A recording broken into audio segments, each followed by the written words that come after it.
یا رحمت للعالمین یا رحمت للعالمین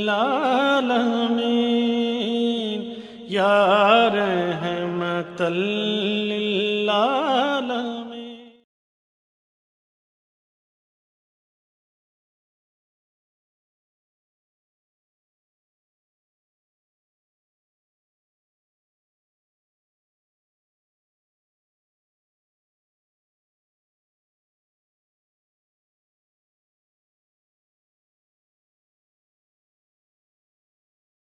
اللهم صل على محمد وعلى آل محمد كما صليت على إبراهيم وعلى آل إبراهيم إنك حميد مجيد. اللهم بارك على محمد وعلى آل محمد كما باركت على إبراهيم وعلى آل إبراهيم إنك حميد مجيد. نحمدہ ونصلی علی رسولہ الکریم. اما بعد، اعوذ باللہ من الشیطان الرجیم. بسم اللہ الرحمن الرحیم. رب اشرح لی صدری ویسر لی امری واحلل عقدۃ من لسانی یفقہوا قولی. السلام علیکم ورحمۃ اللہ وبرکاتہ.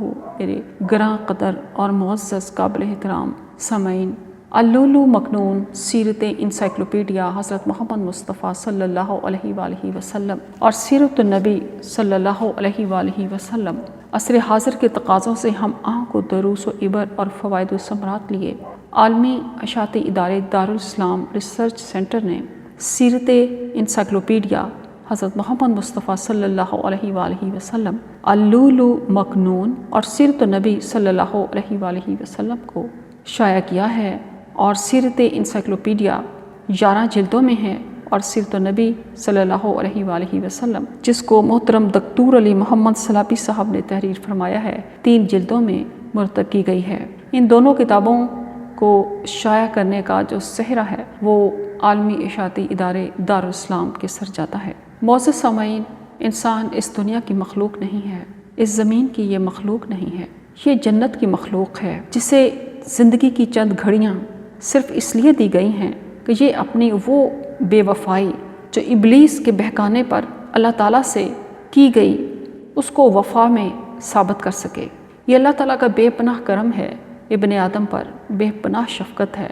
وہ ارحم الراحمین ہے کہ اس نے نہ صرف آدم علیہ السلام کو معاف کیا بلکہ ان کو یہ بھی کہا کہ آپ کی نسلوں میں، آپ کی اولادوں میں جو میرے رسولوں، نبیوں اور صحائف پر اور آسمانی کتابوں پر اور میرے بتائے راستوں پر چلیں گے اور اپنی امت کو نبی کریم صلی اللہ علیہ وآلہ وسلم پر ایمان لانے کی تاکید کریں گے، میں ان سب سے جنتوں کو بھر دوں گا. اور جو میرے راستوں کو چھوڑ دیں گے تو پھر ان کا معاملہ یہ ہے کہ اللہ تعالیٰ چاہے تو ان کو معاف کرے، چاہے تو انہیں سزا دے. اس سلسلے میں میری یہ کوشش ہے کہ میں خود اور آپ کے سامنے بھی ایسے راستوں کو پیش کر سکوں جن راستوں پر چل کے ہم اللہ تعالیٰ کی رضا کو پا سکیں اور اپنے اصل گھر جنت میں واپس جا سکیں.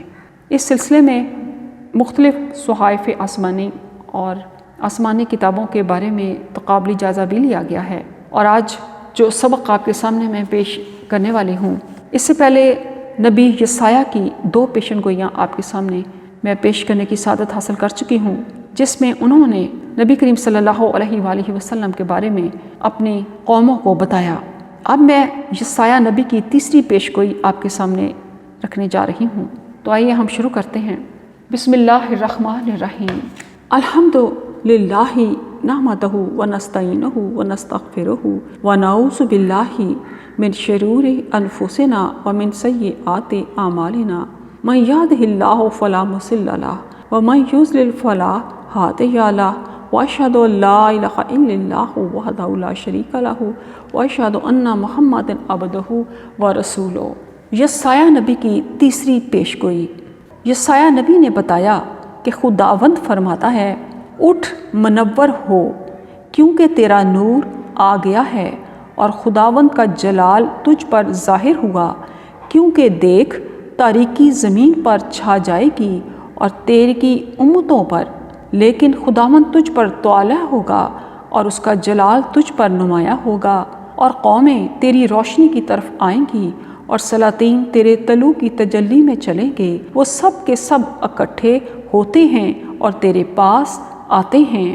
تیرے بیٹے دور سے آئیں گے، اونٹوں کی قطاریں اور مدیان اور ایفا کی سانڈیاں آ کر تیرے گرد بے شمار ہوں گی۔ وہ سب سبا سے آئیں گے اور سونا اور لبان لائیں گے اور خداوند کی حمد کا اعلان کریں گے۔ قیدار کی سب بھیڑیں تیرے پاس جمع ہوں گی، نبایوت کے مینڈے تیری خدمت میں حاضر ہوں گے، اور بیگانوں کے بیٹے تیری دیواریں بنائیں گے، اور ان کے بادشاہ تیری خدمت گزاری کریں گے، اور تیرے پھاٹک ہمیشہ کھلے رہیں گے۔ وہ دن رات کبھی بند نہ ہوں گے، تاکہ قوموں کی دولت اور ان کے بادشاہوں کو تیرے پاس لائیں۔ معزز سامعین، اب ہم یسایہ نبی کی اس تیسری پیشگوئی کے مختلف آیات کے اوپر غور کرتے ہیں جو انہوں نے اپنی پیشگوئی میں فرمایا۔ سب سے پہلی آیت ہے، تاریکی زمین پر چھا جائے گی، سلاطین تیرے طلوع کی تجلی میں چلیں گے۔ نبی کریم محمد صلی اللہ علیہ وآلہ وسلم کی بعثت سے پہلے دنیا میں کفر و شرک اور جہل و ظلم کے گھٹا ٹوپ اندھیرے چھائے ہوئے تھے، جو آپ صلی اللہ علیہ وآلہ وسلم کے طفیل چھٹ گئے۔ ارشاد باری تعالیٰ ہے، بسم اللہ الرحمن الرحیم، هو الذی بعث فی الامیین رسولا منہم یتلو علیہم آیاتہ ویزکیہم ویعلمہم الکتاب والحکمۃ وان کانوا من قبل لفی ضلال مبین۔ وہی ہے جس نے ان پڑھوں میں انہی میں سے ایک رسول بھیجا، وہ انہیں اس کی آیات پڑھ کر سناتا ہے اور ان کا تزکیہ کرتا ہے اور انہیں کتاب و حکمت کی تعلیم دیتا ہے، اور بلا شبہ اس سے پہلے تو وہ کھلی گمراہی میں پڑے ہوئے تھے۔ اللہ تعالیٰ کی ہدایت کا نور اور اس کا جلال نمایاں ہوگا، اور قومیں اس نور ہدایت کی طرف کھینچی چلی آئیں۔ قیصر و کسریٰ کی پرشکو سلطنتیں اور دیگر بادشاہتیں اسلام کی پیش رفت کے آگے ڈھیر ہوتی چلی گئیں۔ یوں کتاب یسایہ کی واضح پیشگوئی عظیم اسلامی انقلاب کا پیش خیمہ ثابت ہوئی۔ آیت نمبر 2، وہ سب کے سب اکٹھے ہوتے ہیں، تیرے بیٹے دور سے آئیں گے۔ حج کے موقع پر دنیا بھر سے افراد اکٹھے ہو کر خانہ کعبہ کی رونق بڑھاتے ہیں۔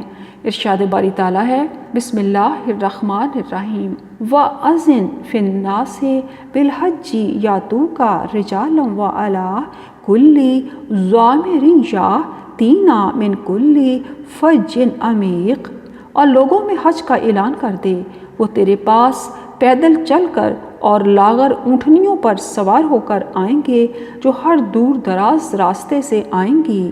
آیت نمبر 3، اونٹوں کی قطاریں اور مدیان اور ایفا کی سانڈنیاں آ کر تیرے گرد بے شمار ہوں گی۔ وہ سب سبا سے آئیں گے اور سونا اور لبان لائیں گے۔ نبی صلی اللہ علیہ وآلہ وسلم کی زندگی ہی میں پورا جزیرہ نمائے عرب، مدین اور سبا یمن سمیت اسلامی ریاست میں شامل ہو گیا تھا۔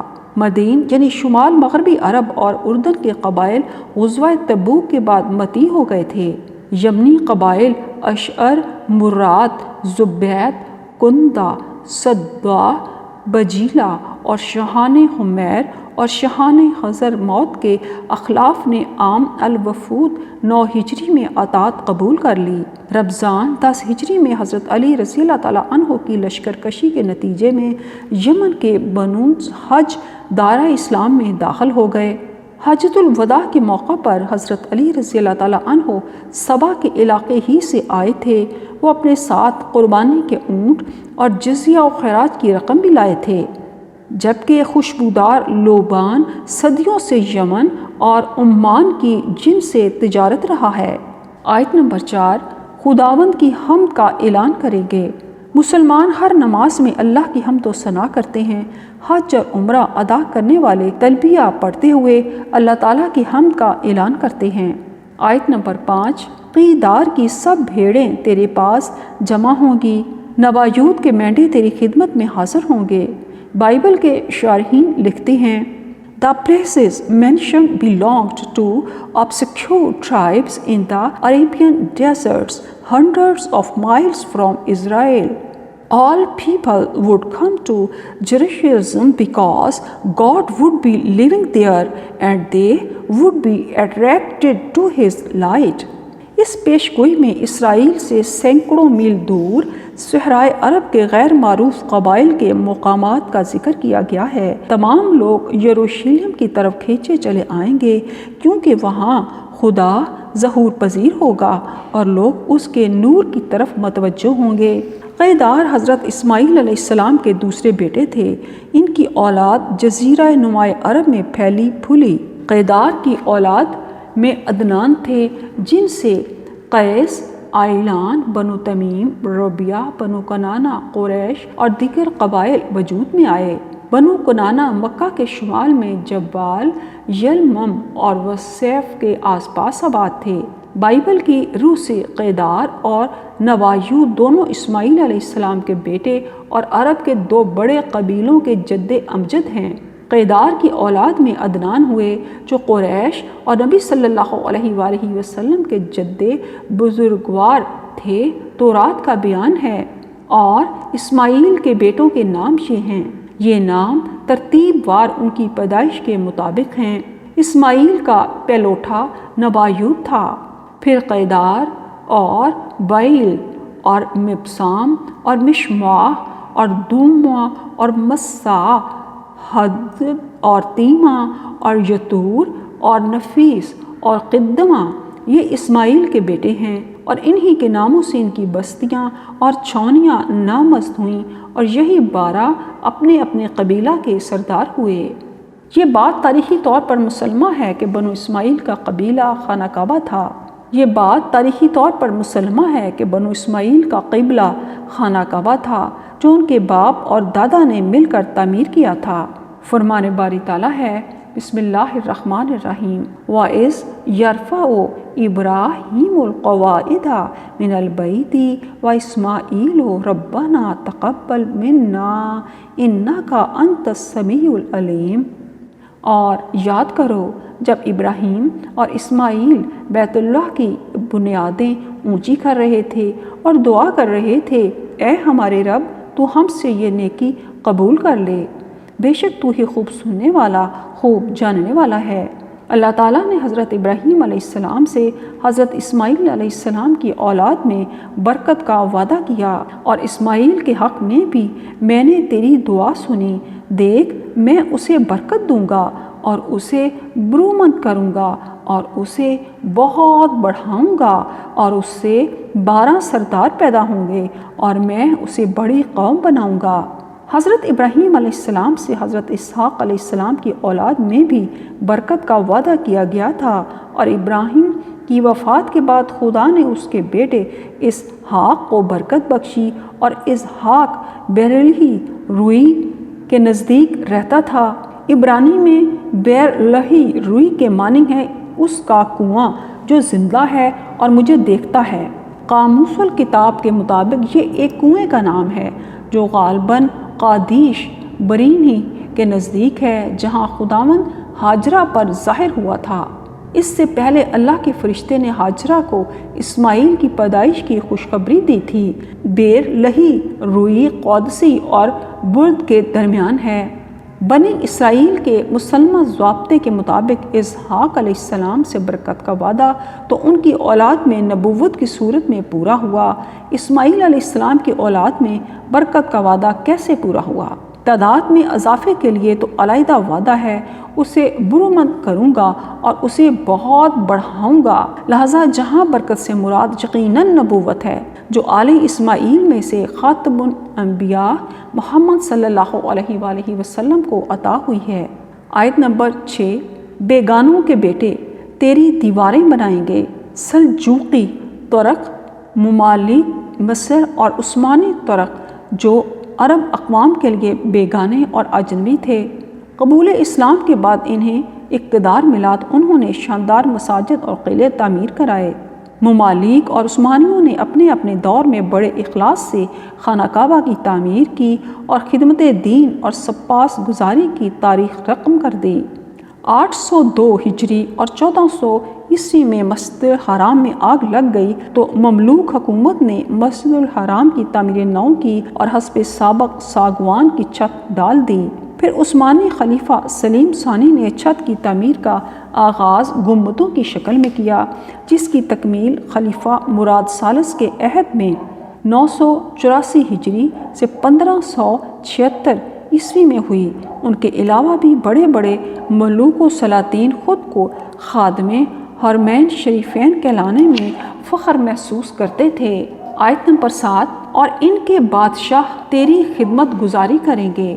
یہ پیش گوئی بھی نبی اکرم صلی اللہ علیہ وآلہ وسلم ہی پر صادق آتی ہے۔ حضرت عیسیٰ علیہ السلام اس پیش گوئی کے مطابق نہیں بنتے، کیونکہ آپ کے حواریوں میں کسی بادشاہ کا ذکر نہیں ملتا، جبکہ اللہ کے رسول صلی اللہ علیہ وآلہ وسلم پر ایمان لانے والوں میں بادشاہ اور سردار بھی شامل تھے۔ شاہ حبشہ نجاشی نے اسلام قبول کیا اور آپ کے لیے طائف بھیجے۔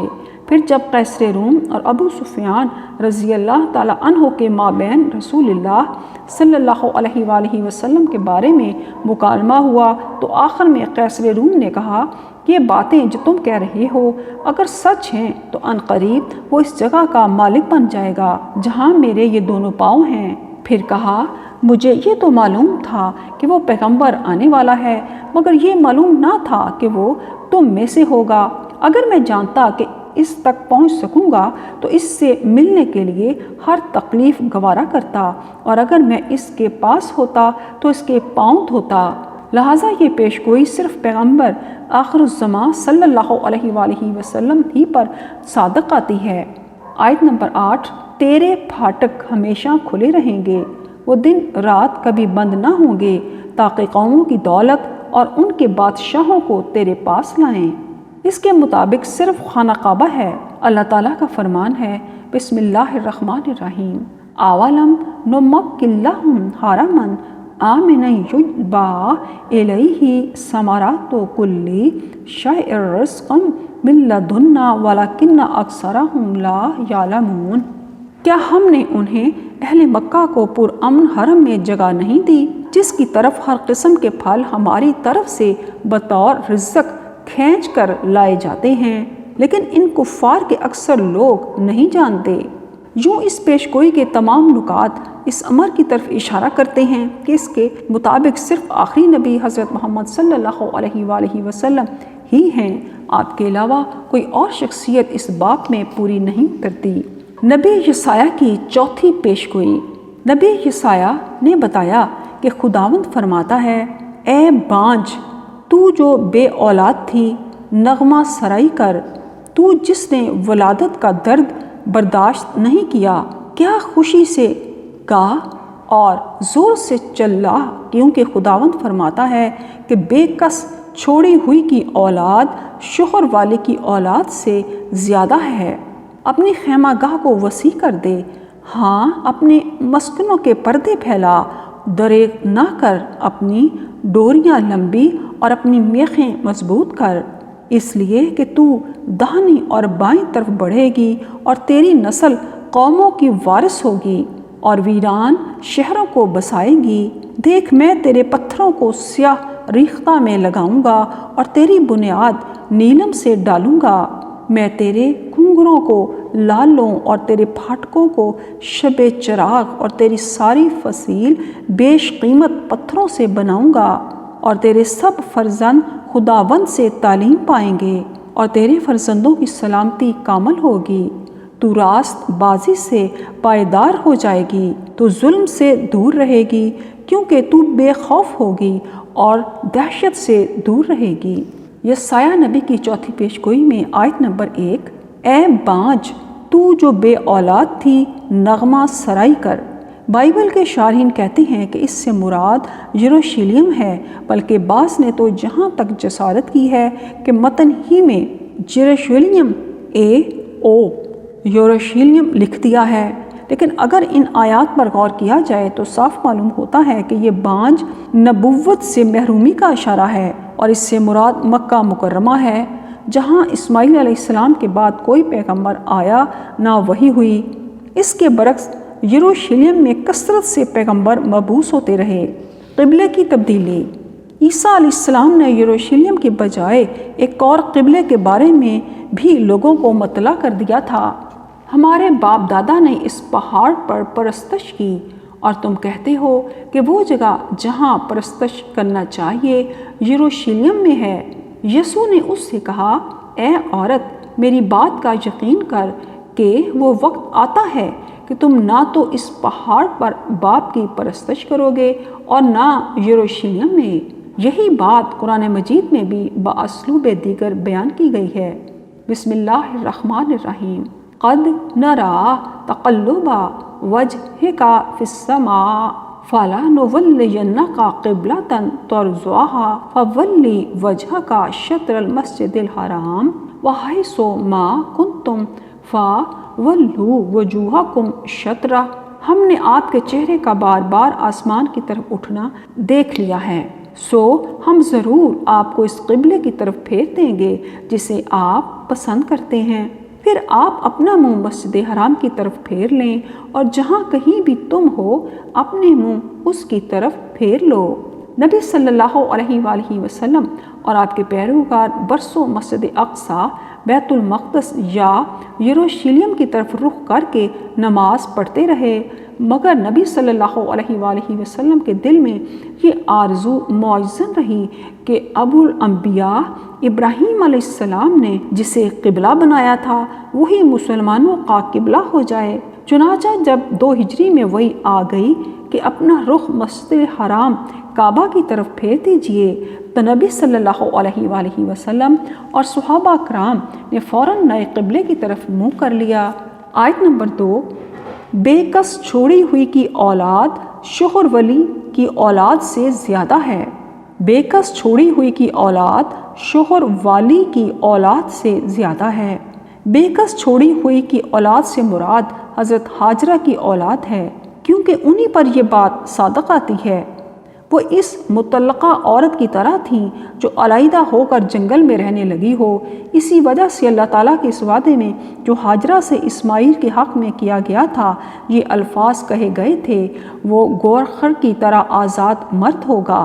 شوہر والی کی اولاد سے حضرت سارہ کی اولاد مراد ہے۔